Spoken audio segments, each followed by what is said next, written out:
Bihar news में स्वागत है आपका दोस्तों। मैं हूं आपके साथ मैसर आलम और आप देख रहे हैं केडीवी लाइव। दोस्तों आज हो चुका है 8 नवंबर 2023।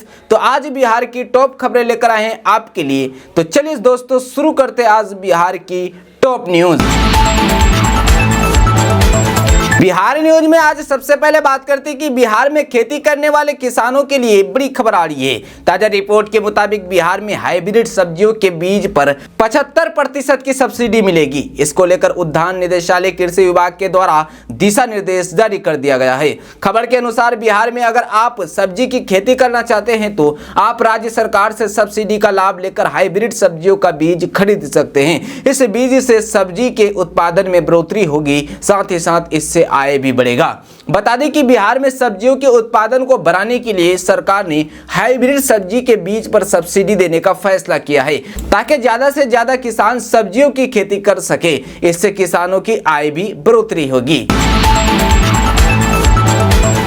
जहां दोस्तों आप बात करते हैं कि आंगनबाड़ी सेविकाओं के मानदेय को बढ़ाने की मांग को लेकर आज सदन में विपक्ष ने जोरदार हंगामा किया, जिसके बाद स्पीकर ने सदन की कार्यवाही स्थगित कर दी। बीजेपी ने सरकार पर विपक्ष की आवाज को दबाने का आरोप लगाते हुए सदन के बाहर जोरदार हंगामा किया और कहा कि इस गंभीर मुद्दे पर चर्चा के बजाय मुख्यमंत्री और डिप्टी सीएम वहां से उठकर चले गए। नेता प्रतिपक्ष विजय कुमार सिन्हा ने कहा कि आज जिस तरह से आंगनबाड़ी सेविका सहायिकाओं को लाठियों से पीटा गया, उनकी आवाज को दबाने की कोशिश की गई। जब भारत सरकार ने उन्हें 4500 रुपये हर महीने दे रही है, जो हर राज्य को मिलता है। मध्य प्रदेश में 8500 रुपया राज्य सरकार देती है। महाराष्ट्र में 5600 रुपया राज्य सरकार की तरफ से आंगनबाड़ी सेविका को दिया जाता है, लेकिन बिहार सरकार मात्र 1450 रुपया देती है। बिहार सरकार कम से कम आंगनबाड़ी सेविका सहायिका को 10,000 रुपया मानदेय दे और इस तरह से लाठी बरसाना बंद करे। उन्होंने कहा कि सरकार अपराधियों पर अंकुश लगा नहीं पा रही है और थाने के अंदर गोली मार दी जाती है, लेकिन आज आवाज उठाते हैं उन पर अत्याचार और लाठीचार्ज और उनकी आवाज को दबाने का खेल सरकार खेल रही है। ये किसी हाल में बर्दाश्त नहीं किया जाएगा। विपक्ष ने सरकार से इस गंभीर मुद्दे पर जवाब मांगा, लेकिन मुख्यमंत्री के साथ साथ उप मुख्यमंत्री भी उठकर चले गए। जनता की आवाज को दबाने का खेल विपक्ष स्वीकार नहीं करेगा।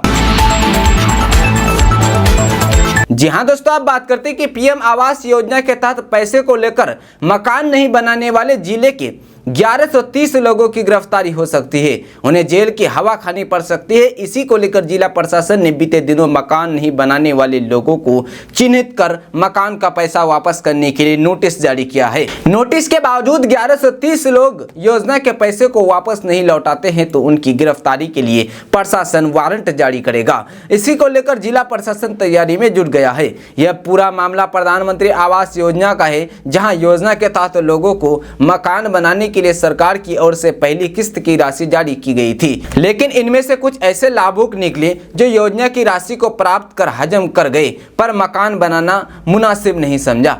ऐसी अनियमितता व धांधली करने वाले लाभुकों को चिन्हित कर उनके विरुद्ध कार्रवाई के लिए जिला प्रशासन ने नोटिस जारी किया है। इसके बाद अब ऐसे लाभुक के विरुद्ध कार्रवाई करते हुए गिरफ्तारी के लिए वारंट जारी कराने की तैयारी में प्रशासन जुट गया है। विभाग के अनुसार पीएम आवास योजना की राशि प्राप्त करने के बावजूद आवास नहीं बनाने वाले जिले के 1130 लाभुकों के विरुद्ध सर्टिफिकेट केस दर्ज किया गया है, जहां इन लाभुकों से योजना के पैसा वसूलने की कार्रवाई होगी। इसी को लेकर उप विकास आयुक्त डीडीसी ने सख्त रूप से संबंधित अधिकारियों को निर्देश जारी किया है।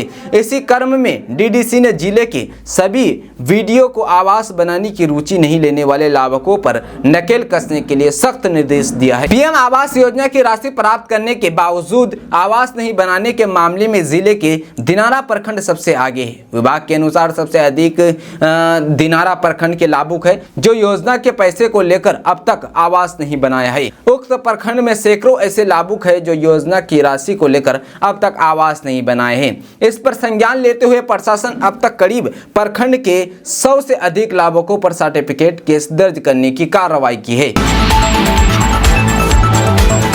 जहां दोस्तों अब बात करते हैं कि बिहार में एक बार फिर जातीय आधारित गणना की रिपोर्ट में जारी किए गए आंकड़ों पर बहस छिड़ गई है।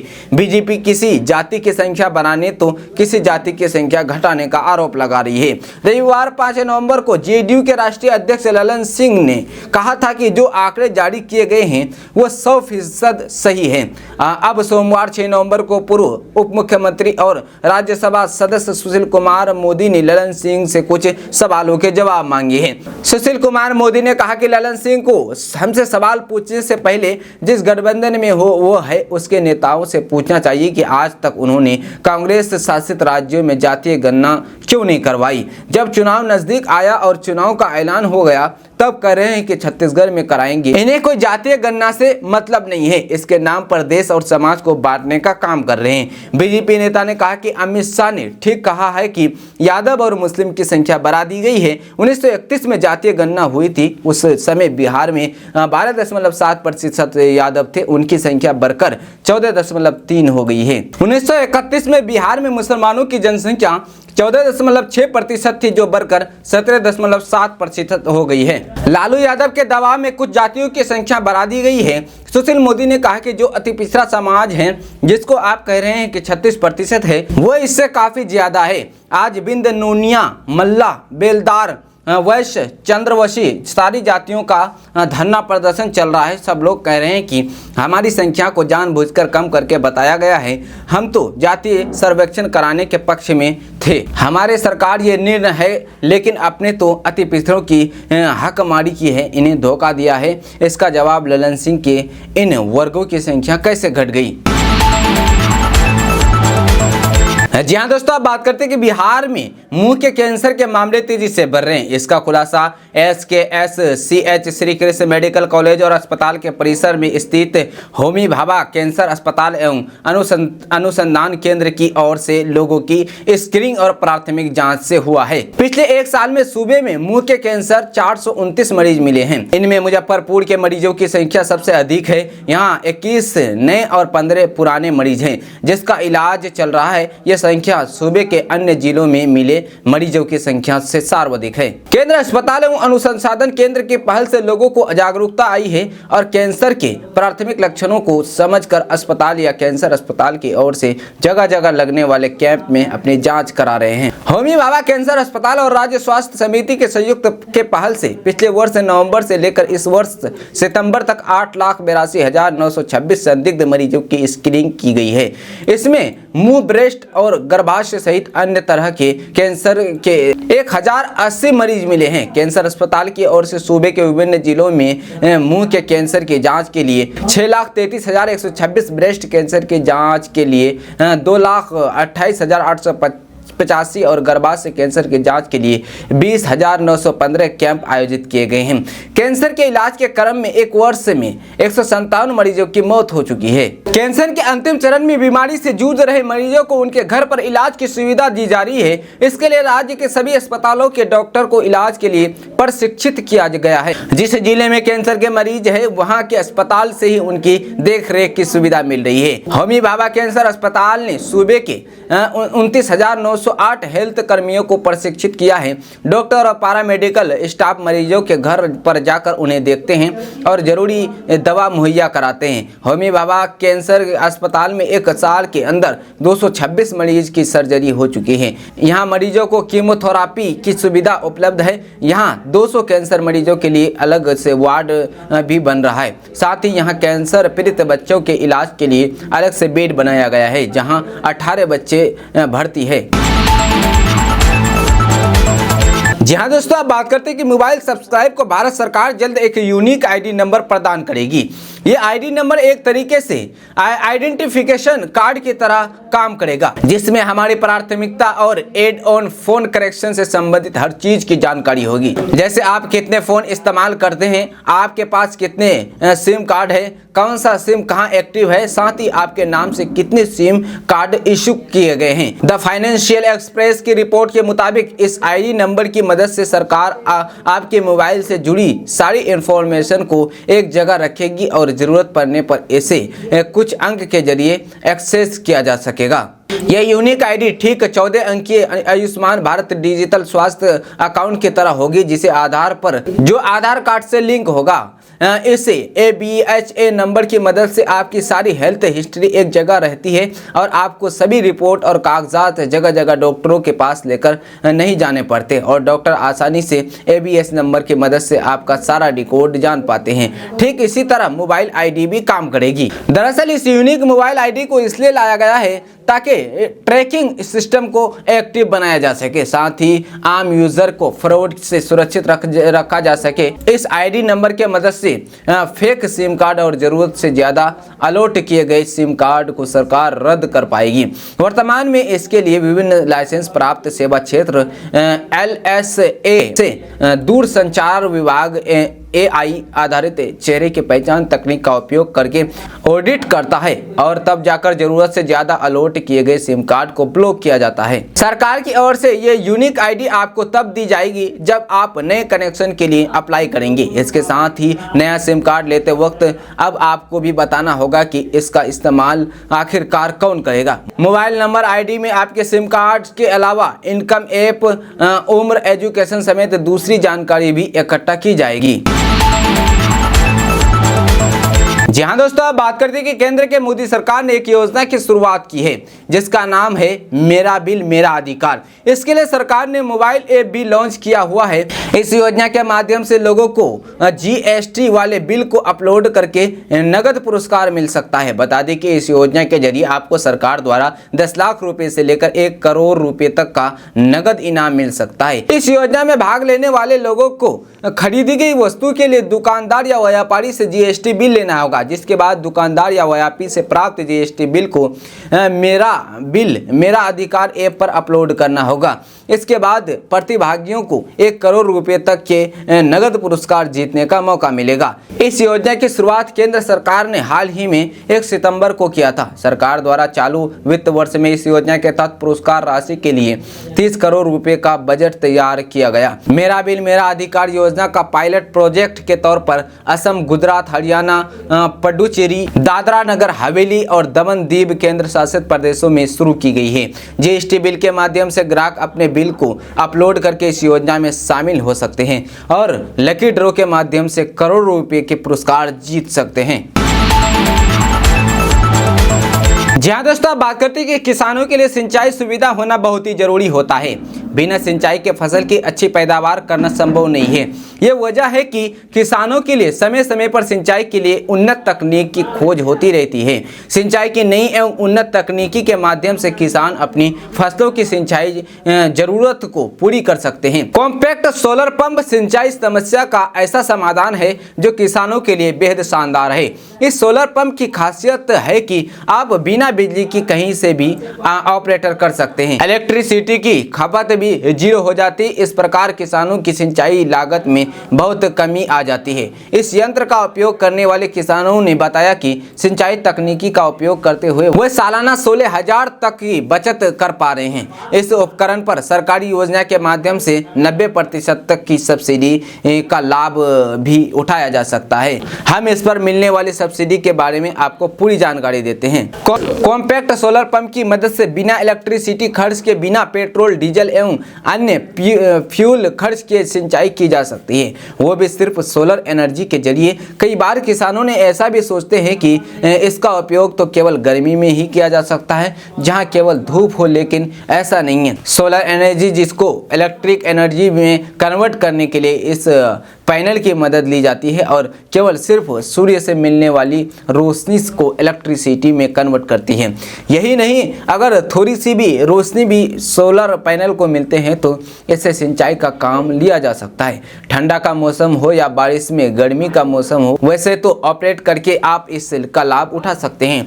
इससे किसानों की सिंचाई की लागत कम होगी और आप 2 से 3 एकड़ जमीन वाले किसान हैं तो आप सालाना 16,000 की बचत कर सकते हैं। कॉम्पैक्ट सोलर पंप एक बेहद छोटे आकार का सिंचाई पंप होता है। इस पंप की खासियत है कि ये सौर ऊर्जा से चलता है। इसका आकार मिक्सर के जार की जितना होता है। इसे कहीं भी आसानी से लेकर जाया जा सकता है और कहीं से लेकर आया जा सकता है। सामान्य तौर पर देखा जाता है कि सिंचाई के लिए पंप भारी भरकम पंप को ले जाया जाता है, लेकिन इस कॉम्पैक्ट सोलर को महिलाएं भी आसानी से उठाकर ले जा सकता है और खेत की सिंचाई के लिए उपयोग में ला सकती है। कॉम्पैक्ट सोलर पंप की वास्तविक कीमत 56,000 रुपये प्रति यूनिट होते हैं, लेकिन अच्छी बात यह है कि इस पर टाटा ट्रस्ट की ओर से 50% का अनुदान दिया जा रहा है। टाटा कंपनी किसानों की मूलभूत आवश्यकताओं को देखते हुए सकारात्मक कदम उठा रही है। 50% अनुदान के साथ ही सोलर पंप कीमत मात्र 26,000 रुपये रह जाती है। इसका शुरुआती भुगतान की मात्र 6,000 देकर इसे आप घर ले जा सकते हैं। 6,000 यानी मात्र 10% कीमत देना है। बाकी के 20,000 आपके किस्त यानी EMI के लिए जाएंगे। जी हाँ दोस्तों, आप बात करते हैं कि बिहार के बक्सर में रहने वाले लोगों के लिए बड़ी खबर आ रही है। ताजा रिपोर्ट के मुताबिक बिहार के बक्सर में 10 नवंबर से प्लस पोलियो अभियान चलाया जाएगा। इसको लेकर स्वास्थ्य विभाग के द्वारा दिशा निर्देश जारी किया गया है। खबर के अनुसार प्लस पोलियो अभियान पूरे बक्सर जिले में 10 नवंबर 2023 से लेकर 20 नवंबर 2023 तक जिले में चलाया जाएगा। इस दौरान 0 से 5 वर्ष तक के बच्चों के लिए एक एडमिशन डोज दिया जाएगा। इसके लिए तैयारी की जा रही है। बता दें कि इस अभियान को लेकर जिला स्वास्थ्य समिति ने 2 दिनों के अंदर माइक्रो प्लान बनाने का निर्देश दिया है। साथ ही साथ शहर से लेकर गांव तक के बच्चों को पोलियो की दवा देने के निर्देश दिए गए हैं, ताकि पोलियो को जड़ से खत्म किया जा सके। दरअसल पोलियो एक ऐसी बीमारी है जिनमें तांत्रिक तंत्र नर्वस सिस्टम प्रभावित होता है। पोलियो की वजह से लकवा हो सकता है और ज्यादा गंभीर हो तो ये जानलेवा भी हो सकता है। इसलिए आप 0 से 5 वर्ष के बच्चों को पोलियो की खुराक अवश्य दिलाएं। जहां दोस्तों आप बात करते हैं कि प्रधानमंत्री किसान सम्मान निधि योजना के नाम पर किसानों को ठगी का शिकार बनाया जा रहा है। ऐसे ही एक मामले में एक किसान का पूरा खाता खाली कर लिया गया है। उनके खाते से 65,000 की अवैध रूप से निकासी की गई है। इस मामले में साइबर थाने में प्राथमिकी दर्ज की गई है। ये घटना करंडे थाना के बेलसी गाँव निवासी श्याम रजक के पुत्र उमेश राजक ने दर्ज कराई है। प्राथमिक में उन्होंने आरोप लगाया है कि उनके मोबाइल पर अररिया कृषि विभाग के अधिकारी कहकर एक फोन आया और कहा कि प्रधानमंत्री सम्मान निधि योजना की राशि आपके खाते में इसलिए नहीं जा रहा है कि आपका खाता बंद हो गया है। उसके द्वारा गूगल पे का नंबर लिया गया। उसके बाद पीएम किसान ऐप डाउनलोड करने के लिए दिया गया। उस ऐप को लोड करने के बाद मोबाइल और आधार का अंतिम 4 अंक लिया। उसके बाद उनके खाता से 65,000 की अवैध निकासी हो गई। शेखपुरा साइबर थाना में काड़ीहो गांव निवासी हरिचंद यादव के पुत्र हरिनंदन यादव ने प्राथमिकी दर्ज कराई है। प्राथमिक में कहा गया है कि साइबर अपराधी के द्वारा उनको क्रेडिट कार्ड का ऑफर का प्रलोभन दिया गया है। फिर उनके खाता से 1 लाख की निकासी कर ली गई है। बताया है कि क्रेडिट कार्ड का डिटेल भी मांग लिया गया है। OTP बताने के बाद 2 बार में राशि की निकासी कर ली गई है। जी हाँ दोस्तों, आप बात करते हैं कि बिहार के मुख्यमंत्री नीतीश कुमार द्वारा इंडिया गठबंधन में कोई काम नहीं होने के लिए कांग्रेस को जिम्मेदार बताए जाने के बयान पर बिहार कांग्रेस अध्यक्ष अखिलेश सिंह ने करारा जवाब दिया है। पटना में पत्रकारों से चर्चा के दौरान जब उनसे नीतीश के बयान के संबंध में पूछा गया, तब कांग्रेस प्रदेश अध्यक्ष सिंह ने कहा है कि नीतीश कुमार चाहते हैं कि कल परसों में ही मोदी जी हट जाएं। ऐसे थोड़े होते हैं। उन्होंने कहा कि उसका समय है। अप्रैल में लोकसभा चुनाव होना है। अभी तो 5 राज्यों में विधानसभा चुनाव हो रहे हैं, जिनमें कांग्रेस की स्थिति बहुत अच्छी है। कांग्रेस छत्तीसगढ़ और राजस्थान में फिर से सरकार बनाने जा रही है। मध्य प्रदेश में कांग्रेस आगे है। तेलंगाना और मिजोरम में भी कांग्रेस की लड़ाई वहां की क्षेत्रीय पार्टी से है। कांग्रेस नेता ने कहा कि राज्य भी जरूरी है। राज्य से ही भारत बनता है। कांग्रेस अगर इन राज्यों में चुनाव जीती है, इससे इंडिया गठबंधन और मजबूत होगा। उल्लेखनीय है कि मुख्यमंत्री नीतीश कुमार ने कुछ दिन पहले भाकपा की एक रैली में इंडिया गठबंधन में कुछ काम नहीं होने के लिए कांग्रेस को जिम्मेदार बताते हुए कहा था कि ऐसा लगता है कि कांग्रेस पार्टी अब इसकी चिंता में नहीं है। यह 5 राज्यों के चुनाव में लगी हुई है। जी हाँ दोस्तों, अब बात करते हैं कि बिहार के 34.13% परिवारों की मासिक आमदनी मात्र 6,000 रुपये महीना है। सूत्रों के अनुसार राज्य की नीतीश कुमार सरकार द्वारा कराए गए जातीय सर्वे में यह खुलासा हुआ है कि बिहार विधानसभा में पेश किए जाने वाले जातीय आर्थिक सर्वे रिपोर्ट के अनुसार बिहार में परिवारों की मासिक आमदनी का जो खुलासा हुआ है उसमें राज्य के 34% की मासिक आमदनी मात्र 6,000 रुपये महीना है। इतना ही नहीं, रिपोर्ट में 6,000 से 10,000 रुपये प्रति महीने वाले परिवारों की संख्या 29.61% बताई गई है। यानी राज्य में 10,000 रुपये प्रति महीना तक की आमदनी वाले परिवारों की संख्या 63% से ज़्यादा है। 6,000 मासिक आमदनी वाले परिवार की संख्या 94,42,786 है। वहीं रुपये 6,000 से अधिक और 10,000 तक की आमदनी वाले परिवारों की संख्या 81,91,390 है। राज्य में 10,000 से अधिक और 20,000 तक की मासिक आमदनी वाले सिर्फ 18.6% परिवार है। वहीं 20,000 रुपये से अधिक और 50,000 तक का मासिक आमदनी वाले 9.83% परिवारों का है। राज्य में 50,000 से अधिक की आमदनी वाले परिवार सिर्फ 3.90% है। वहीं आंकड़ों में ये भी सामने आया है कि 4.47% परिवारों ने अपनी आमदनी का खुलासा नहीं किया। रिपोर्ट में कहा गया है कि सभी स्रोतों से न्यूनतम मासिक आय के आधार पर 94,42,786 परिवार आर्थिक रूप से गरीब माने जा सकते हैं। इस रिपोर्ट में कुल 2,76,68,930 परिवारों की आमदनी का ब्यौरा जारी किया गया है। जी हाँ दोस्तों, अब बात करते हैं कि बिहार में विधानसभा शीतकालीन सत्र के दूसरे दिन की कार्यवाही शुरू होने से पहले ही हंगामा मच गया।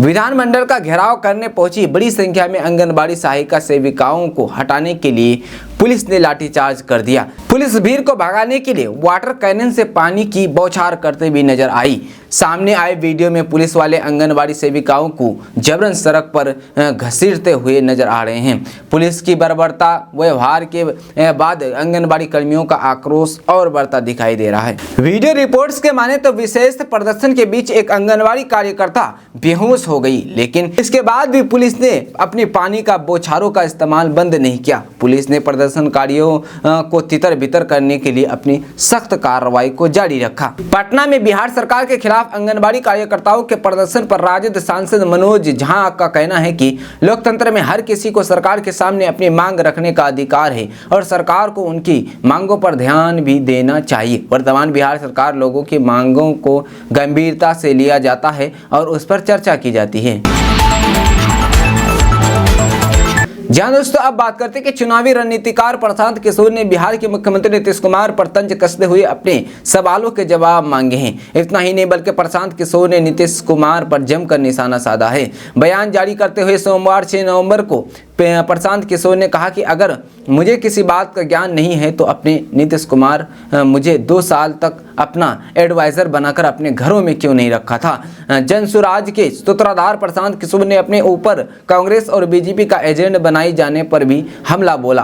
प्रशांत किशोर ने कहा है कि नीतीश कुमार की उम्र हो गई है, वो आदमी बोलना कुछ शुरू करते हैं तो बोल कुछ और जाते हैं। उम्र का असर दिख रहा है, सामाजिक राजनीतिक तौर पर अकेले पड़ गए हैं। उन्हें घबराहट होती है, जब परिस्थिति आपके अनुकूल ना हो तो हर आदमी को डर घबराहट होती है।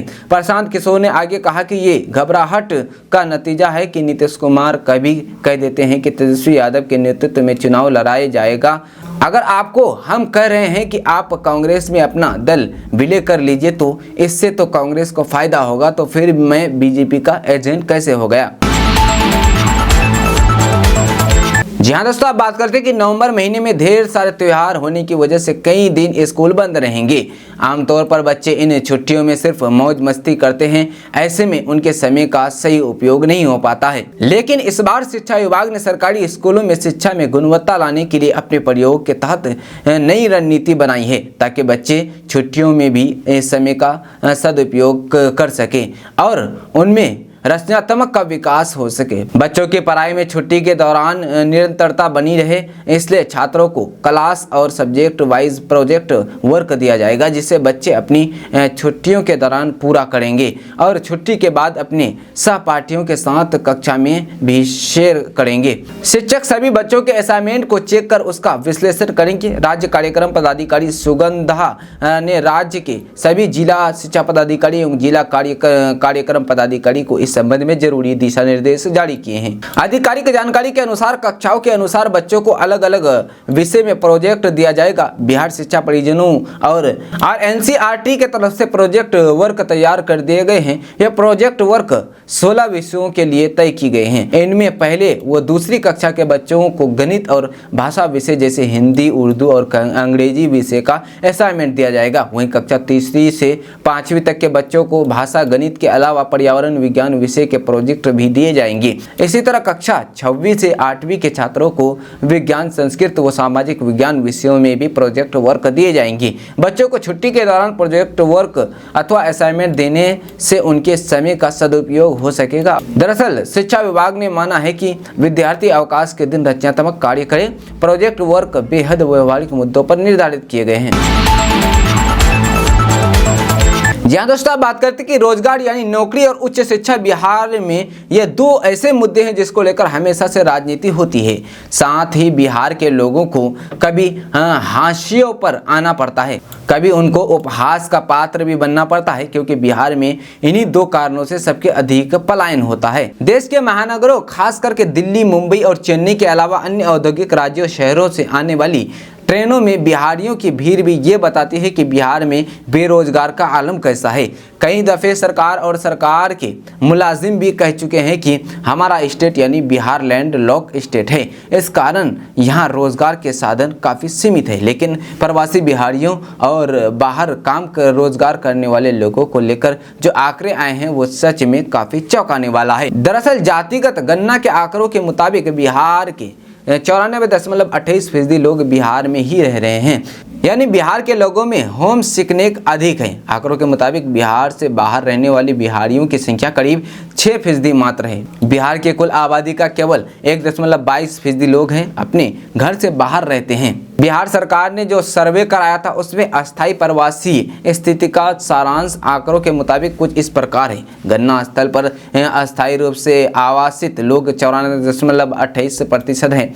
बिहार के अन्य स्थानों पर नौकरी या रोजगार करने वालों की संख्या सिर्फ 1.22% है। बिहार के अन्य स्थानों पर शिक्षा लेने वालों की संख्या 0.39% है। अन्य राज्यों में नौकरी या रोजगार करने वालों की संख्या 3.50%। अन्य देशों में नौकरी या रोजगार करने वालों की संख्या 0.17% है। वहीं अन्य यानी दूसरे राज्यों में शिक्षा के लिए जाने वाले बच्चों की संख्या 0.42% है और अन्य देश में शिक्षा लेने वाले की संख्या 0.02% है। बहरहाल जो आंकड़े सरकार ने जारी किए हैं अगर वो सही है तो हर साल दूसरे राज्यों में से आने वाली गाड़ियों में खास करके त्योहारों के सीजन में मजदूर वर्ग के लोग की भीड़ जिसमें अधिकांश बिहारी होते हैं, क्या उनकी सरकारी गिनती नहीं की गई है? ये एक अहम सवाल है, क्योंकि बिहार के लगभग सभी जिलों के खास करके उत्तरी भाग के लाखों की संख्या में युवाओं और बेरोजगारों का पलायन हर साल होता है और ये वर्ग दूसरे प्रदेशों में मेहनत मजदूरी कर अपना पेट पालता है।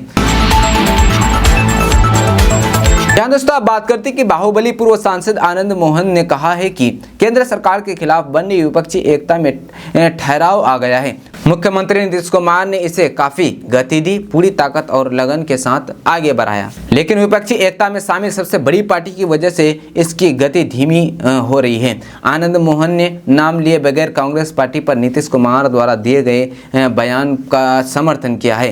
पूर्व सांसद रविवार को फ्रेंड्स ऑफ आनंद के नेता अनिल सिंह के निजी कार्यक्रम में गए थे। आनंद मोहन ने जहां नीतीश कुमार की जमकर तारीफ की, वहीं नाम लिए बगैर कांग्रेस के रवैया पर सवाल उठाया। उन्होंने कहा कि जो लोग 5 राज्यों में विधानसभा चुनावों के बाद इंडिया गठबंधन की मुहिम को आगे बढ़ाने की बात कर रहे हैं, अगर वो ऐसा करते हैं तो खुद के लिए कुछ करेंगे, देश के लोग इसमें कुछ भी नहीं होगा, क्योंकि 5 राज्यों में अगर उन्हें कोई सफलता मिलती है तो उसके अनुसार अब रणनीति तय करेंगे। दूसरी दूसरी ओर उन्होंने कहा कि नीतीश कुमार ने देश भर का दौरा कर विपक्षी एकता की मुहिम को इंडिया गठबंधन तक पहुंचा दिया। अब उसको छोड़कर आगे का रास्ता तय नहीं किया जा सकता। नीतीश कुमार को पीछे नहीं रखा जा सकता है। उनकी मुहिम और उनके प्रयासों का प्रशंसक हूं। नीतीश कुमार एक सुलझे हुए व्यक्ति है। अगर विपक्षी एकता के मुहिम में कोई कमी आती है तो इसके लिए सबसे बड़ी पार्टी ही जिम्मेदार होगी। जहां दोस्तों आप बात करते हैं कि बिहार मखाना विकास योजना के लिए आवेदन शुरू हो गया है। ताजा रिपोर्ट के मुताबिक बिहार में मखाना की खेती के लिए सरकार के द्वारा मखाना विकास योजना चलाई जा रही है। इस योजना के तहत किसानों को सब्सिडी का लाभ दिया जाएगा। खबर के अनुसार इस योजना के तहत मखाना की खेती करने पर राज्य सरकार 75% की सब्सिडी देगी। यानी कि मखाना के बीज पर अगर आप 1 लाख रुपए खर्च कर रहे हैं तो ऐसे में सरकार के द्वारा किसानों को 75,000 रुपए की राशि मिलेगी। वहीं इस मखाना विकास योजना के अंतर्गत जितने भी किसानों को सब्सिडी का लाभ मिलेगा उसमें 30% महिला किसानों की भागीदारी सुनिश्चित की जाएगी। राज्य के किसान उद्यान निदेशालय कृषि विभाग के अधिकारी को वेबसाइट पर जाकर इस योजना की जानकारी प्राप्त करें। इसके बाद दिए गए दिशा निर्देशों का पालन करते हुए आवेदन की प्रतिक्रिया को जल्द से जल्द पूरा करें। जी हाँ दोस्तों, आप बात करते हैं कि लोकसभा चुनाव जैसे जैसे नजदीक आ रहा है सभी दल अपनी अपनी जीत की बात कर रहे हैं। एक तरफ जहां बीजेपी और एनडीए में शामिल दल कह रहे हैं कि बिहार की सभी 40 सीटों पर जीत दर्ज करेंगे, तो वहीं विपक्षी गठबंधन में शामिल मुख्यमंत्री नीतीश कुमार पार्टी जेडीयू सीटों पर जीत की बात कर रही है। पार्टी के राष्ट्रीय अध्यक्ष ललन सिंह ने लोकसभा चुनाव को लेकर बड़ा दावा कर दिया है। दरअसल ललन सिंह मंगलवार को अपने संसदीय क्षेत्र मुंगेर के जमालपुर स्थित बड़ी दौलतपुर दुर्गा स्थान पहुंचे थे, जहां क्षेत्र के लोगों ने उनसे अपने अपने सवाल पूछे। जनता के सवालों का जवाब देते हुए ललन सिंह ने कहा कि जैसे इतना दिन परेशानी उठाए तो 6 महीना और कष्ट सह लीजिए, अब इन लोगों का विदाई तय है। उन्होंने कहा कि मोदी सरकार 6 माह के अंदर चली जाएगी और उसके बाद सब कुछ ठीक हो जाएगा। यहाँ एक सवाल के जवाब में ललन सिंह ने कहा कि मोदी अभी वंदे भारत ट्रेन का हरी झंडी दिखाते हैं, कुछ दिन बाद वो DMU का भी हरी झंडी दिखाएंगे। कोरोना काल के पहले जितना स्टॉपेज था सभी को खत्म कर दिया गया है, चिंता मत कीजिए, 6 महीना में मोदी विदा हो जाएंगे। उसके बाद हर स्टॉपेज पर ट्रेन रुकेगी। इस दौरान उन्होंने दावा किया है कि बिहार में बीजेपी कहीं नहीं टिकेगी और इंडिया गठबंधन 40 में से 40 सीटों पर जीत दर्ज करेंगे। जहां दोस्तों आप बात करते हैं कि केंद्रीय गृह मंत्री और भाजपा के चाणक्य कहे जाने वाले अमित शाह लोकसभा चुनाव से पहले लगातार बिहार दौरे पर आ रहे हैं। इस दौरान यदि सबसे अधिक हमलावर किसी पर दिख रहे हैं तो वो लालू परिवार पर दिख रहे हैं। अमित शाह लालू परिवार को अपराध बढ़ाने वाला और भ्रष्टाचार करने वाला परिवार तक कह डालते हैं। ऐसे में अब इसको लेकर राजद नेत्री और बिहार की पहली महिला मुख्यमंत्री राबड़ी देवी ने बड़ा पलटवार किया है। राबड़ी देवी ने कहा है कि अमित शाह बिहार आकर लगातार गलत बयानबाजी करते हैं। वो जातीय गणना का रिपोर्ट पेश होने के बाद यादव और मुस्लिम की आबादी पर सवाल उठा रहे हैं। इससे उनकी घबराहट नजर आती है। इससे साफ ये मालूम होता है कि भाजपा की सरकार इंडिया गठबंधन से डरी हुई है। अगर उनको जाति आधारित गणना से उनको एतराज है तो वो पूरे देश में जाति आधारित गणना करवा कर देख लें। केवल अमित शाह को थेतरई करने की आदत है, उनसे कुछ नहीं हो सकता। अब बिहार में भी राज्य सरकार ने अपने बलबूते पर इसको करवाया है। बीजेपी की मानसिकता है कि बैकवर्ड जाति के लोग आगे नहीं बढ़े। आज़ादी के पहले से भी लोगों में यही मानसिकता थी, अभी भी यही मानसिकता है। पीएम मोदी और अमित शाह आजकल बेरोजगार हो गए हैं, इसलिए बेकार का बयान देते रहते हैं। तो चलिए दोस्तों, आज का ताज़ा तरीन खबरों का अपडेट यहीं तक। अगर आने वाला ताज़ा तरीन खबरों का अपडेट लेना चाहते हैं तो चैनल को सब्सक्राइब कर बेल आइकन को जरूर प्रेस कर दें। वहीं अगर आप वीडियो को फेसबुक पेज में देख रहे हो तो फेसबुक पेज को फॉलो जरूर करें। तो चलिए दोस्तों, अभी तक के लिए इतना ही, फिर मिलेंगे अगले वीडियो में। तब तक के लिए जय हिंद, जय बिहार।